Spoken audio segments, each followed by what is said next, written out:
नमस्कार दोस्तों, मैं love Kumar GKY love sir में आपका स्वागत करता हूं।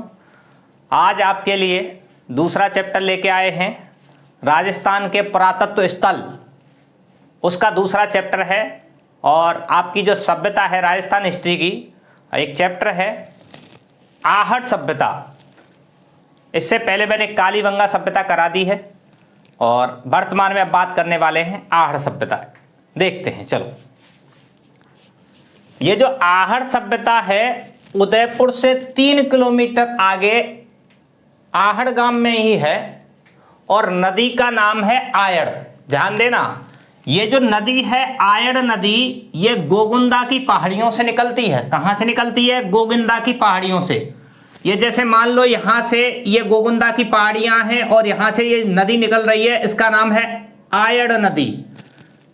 और जब ये आयड़ नदी उदय सागर झील में गिर जाएगी और उदय सागर झील में गिरने के बाद दोबारा से बहने लग जाएगी तो हो जाएगी बेड़च।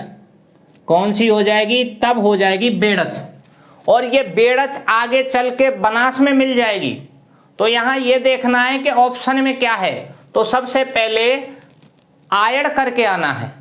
आयड़ का ही दूसरा नाम क्या है? बेड़च है। वास्तविक रूप से यह सभ्यता आयड़ नदी के किनारे है। अगर ये नहीं है तो ये है, और ये दोनों ऑप्शन में नहीं है तो बनास देखना है ऑप्शन में। ठीक है, नेक्स्ट। इसकी खोज की थी अक्षय कीर्ति व्यास ने 1953 में। और ये जो सभ्यता है ये 2 कालखंडों में बटी हुई है। एक तो है ताम्रयुगीन सभ्यता और एक है लोहयुगीन सभ्यता।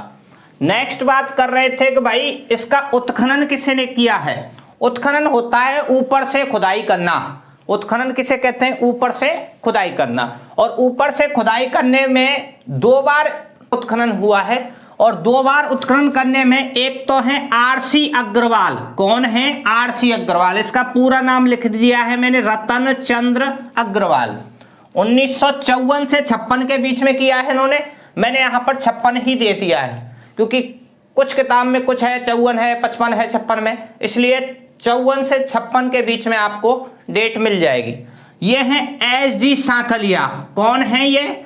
HD सांखलिया। इसका पूरा नाम है हंसमुख धीरज लाल सांखलिया। इसने जो उत्खनन किया था 1961 में किया था। तो मैंने आपको बताया है जो आहट सभ्यता है इसका उत्खनन 2 बार हुआ है। नेक्स्ट बात कर रहे थे इसके उपनाम क्या हैं इस सभ्यता के। तो यहां से तांबे के जितने भी बर्तन हैं तांबे के थे, इसलिए इसे ताम्रवती नगरी कहते हैं। जो भी औजार मिले हैं, कुछ भी जो कुछ भी है वो तांबे का है, ताम्रवती नगरी। आगे बात कर रहे थे बनास संस्कृति, क्योंकि बनास नदी या बनास की सहायक नदी के किनारे विकसित है तो बनास संस्कृति।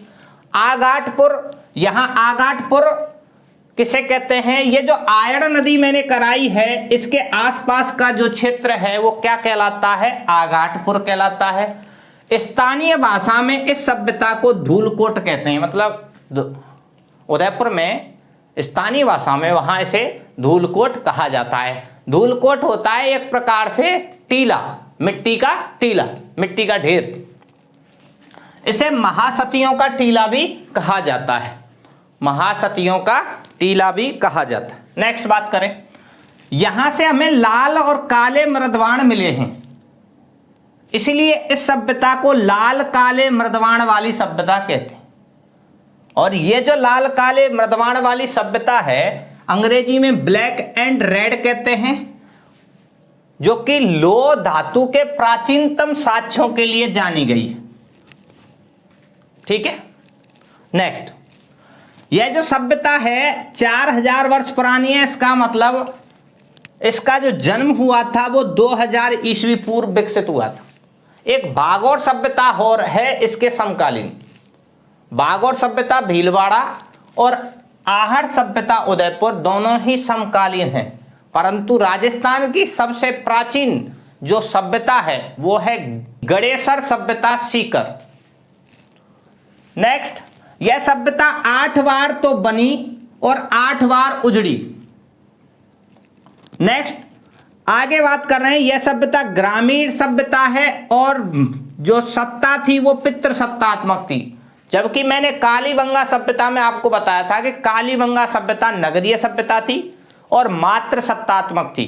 और कालीबंगा सभ्यता में एक इंपॉर्टेंट क्वेश्चन हमसे छूट गया था, वो भी याद रख सकते हैं कि कालीबंगा सभ्यता में 6 छिद्रों वाली एक मानव खोपड़ी मिली है, जो संभवतः यह बताती है कि पहले शल्य चिकित्सा होती थी।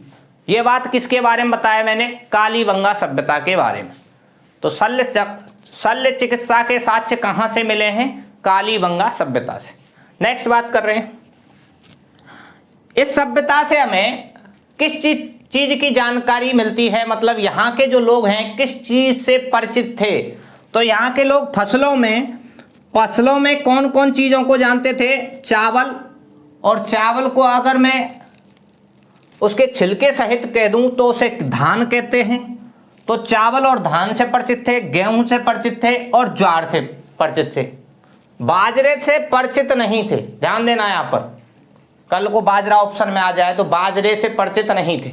नेक्स्ट, धातुओं की बात करें तो तांबे से परिचित थे, लोहे से परिचित थे, टिन से परिचित थे, लेकिन चांदी से परिचित नहीं थे।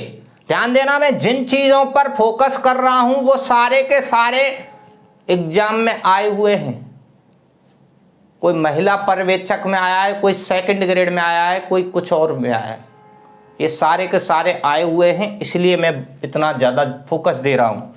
पशुओं की बात करें तो ये पशुओं में कुत्ता, हाथी, गैंडा से परिचित थे।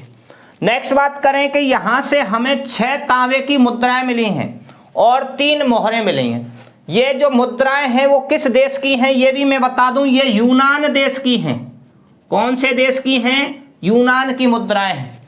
नेक्स्ट, मिट्टी से बना एक बैल मिला है, बैल को ही हम क्या बोल देते हैं? वृषभ।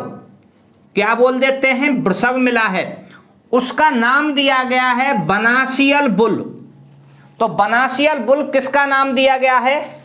मिट्टी का जो बैल मिला है उसका। नेक्स्ट बात कर रहे थे कि यहां से 6 चूल्हों के अवशेष मिले हैं, जिनमें से कोई कोई चूल्हा तो देखें तो 2 या 3 मुंह वाला है। यह क्वेश्चन सेकंड ग्रेड में आया हुआ कि 2 मुंह वाला या 3 मुंह वाला चूल्हा कहां से मिला है।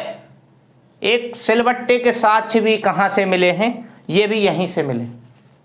इस सभ्यता में मृतकों को आभूषण और वस्त्रों के साथ दफनाया जाता था। इंपॉर्टेंट क्वेश्चन है।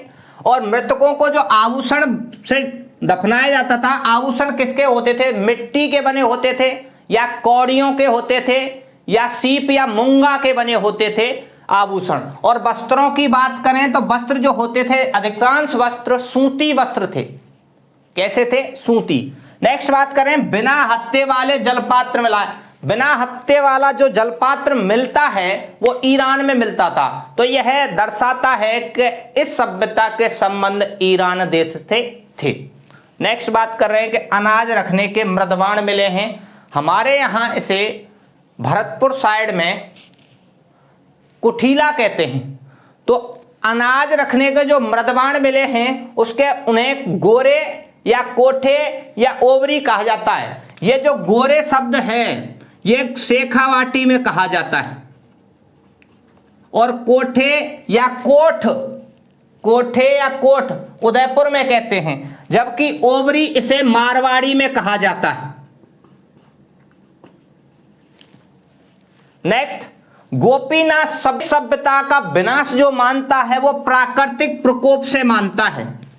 और ये जो लोग हैं आहड़ निवासी, व्यापार वाणिज्य मापतोल से परिचित थे।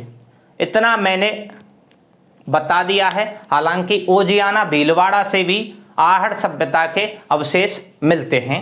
ये सारी बातें आपको मैंने बता दी है। अगर आपको ये तरीका अच्छा लगता है तो लाइक, शेयर एंड कमेंट करें और हमें अपना सहयोग देते रहें, और आपको इसी प्रकार हम वीडियो लाते रहें। धन्यवाद।